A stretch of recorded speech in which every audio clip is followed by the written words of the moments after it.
तो दोस्तों, आज हम आपके लिए लाए हैं एक सच्ची घटना पर आधारित ऐसी कहानी जिसे सुनकर आपके रोंगटे खड़े हो जाएंगे। तो ये कहानी है विभीषण की। रावण के छोटे भाई विभीषण को श्री राम के द्वारा यह वरदान मिला था कि वे कलयुग के अंत तक जिंदा रहेंगे, और ऐसा है भी।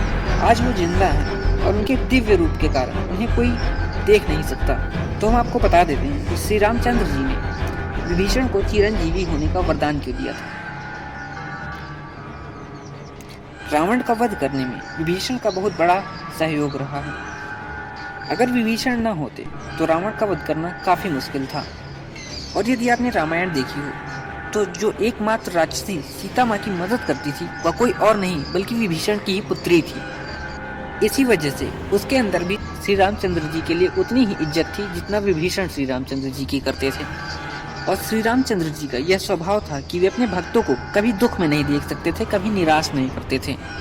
इसी वजह से जब श्री रामचंद्र जी ने रावण का वध किया तो लंका का अधिपति उन्होंने विभीषण को बना दिया। पर विभीषण जी को भगवान का प्रेम बार बार अयोध्यापुरी खींच लाता था। उन्हें जब भी राजकाज से फुर्सत मिलती वो भागकर अयोध्यापुरी आ जाते भगवान के दर्शन करने। पर एक समय आया जब भगवान को वापस बैकुंठ था यानी कि देवलोक जाना हुआ, तो विभीषण जी बहुत शोक में आ गए।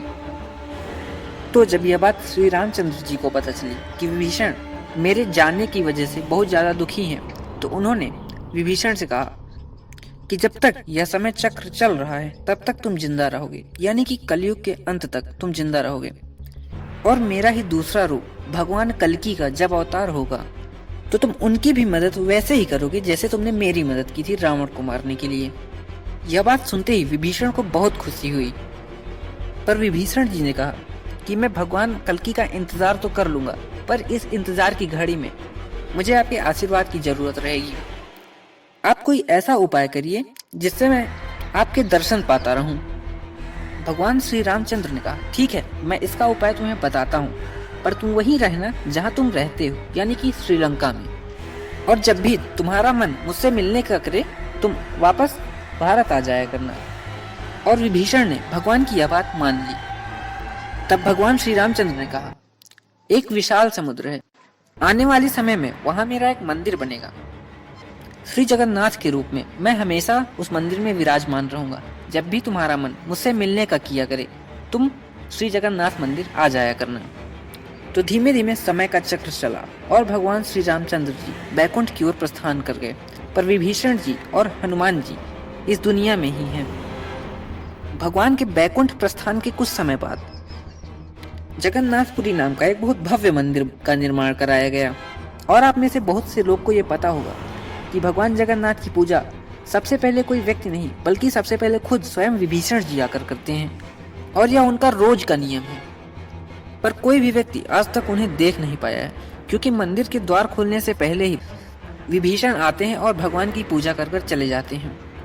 काफी लोगों ने कई बार कोशिशें भी की विभीषण जी को देखने की, पर विभीषण जी का दिव्य रूप होने के कारण कोई उन्हें देख नहीं सकता। तो चलिए अब आपको भगवान जगन्नाथपुरी से जुड़ी एक सच्ची घटना बताते हैं। रोज की तरह एक दिन विभीषण जी भगवान के दर्शन करने सुबह सुबह जगन्नाथपुरी आए और उन्होंने भगवान से कहा भगवान, मैं आपके दर्शन करने रोज आता हूँ और आप भी कभी मेरे यहाँ आइए और मेरे साथ रहकर कुछ समय व्यतीत करिए। श्री रामचंद्र जी विभीषण को तथास्तु बोलकर अंतर ध्यान हो गए, मतलब गायब हो गए। एक दिन मंदिर के द्वार बंद होने के बाद भगवान श्री रामचंद्र जी लंका की ओर प्रस्थान किए। पर पुरी से लंका जाने के बीच एक बहुत बड़ा और भव्य मठ पड़ता था। वहाँ श्री रामचंद्र जी के बहुत बड़े भक्त रहते थे जिनका नाम बलराम दास था। ऐसा माना जाता है कि जब भगवान श्री रामचंद्र जी लंका की ओर प्रस्थान किए तो रास्ते में बलराम दास का मठ पड़ा।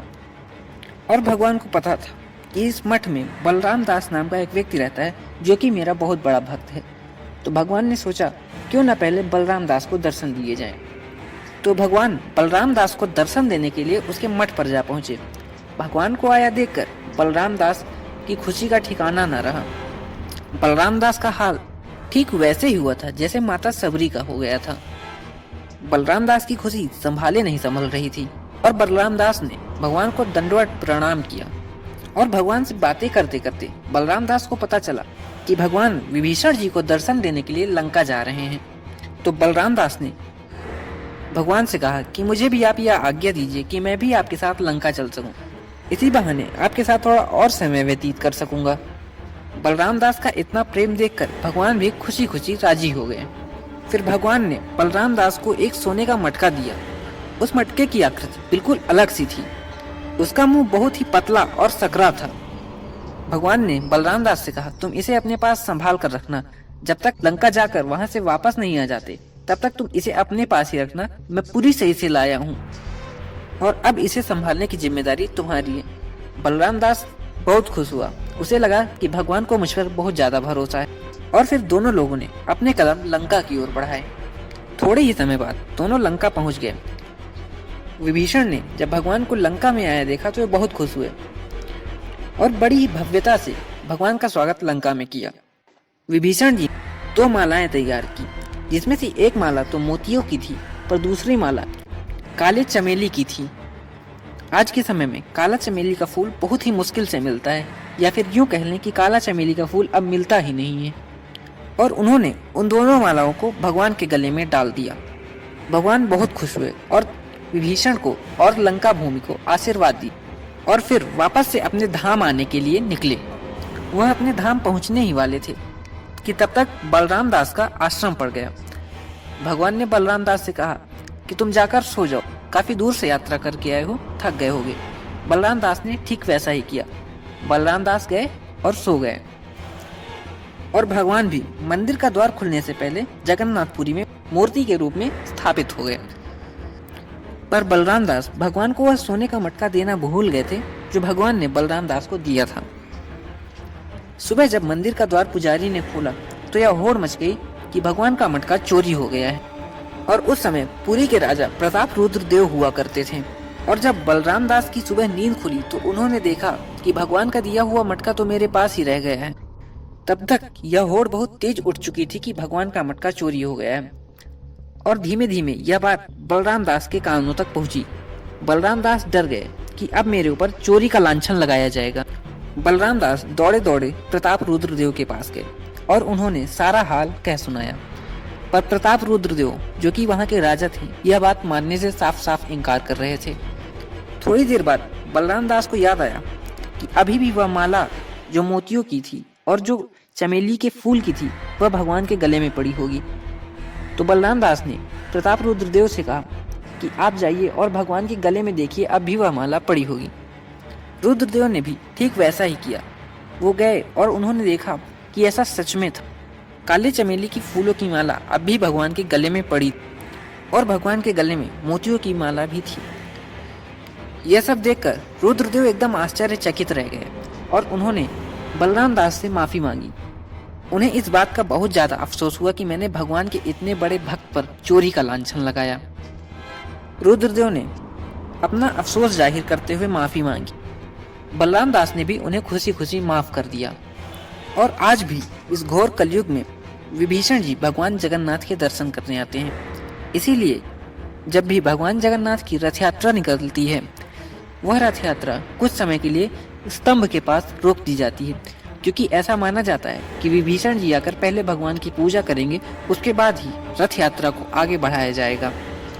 वीडियो अच्छा लगा हो तो जरूर लाइक करें। और अगर आपको एक ऐसे व्यक्ति की कहानी जाननी है जो पिछले 7000 सालों से जिंदा है, तो स्क्रीन पर दिए जा रही वीडियो पर क्लिक करें।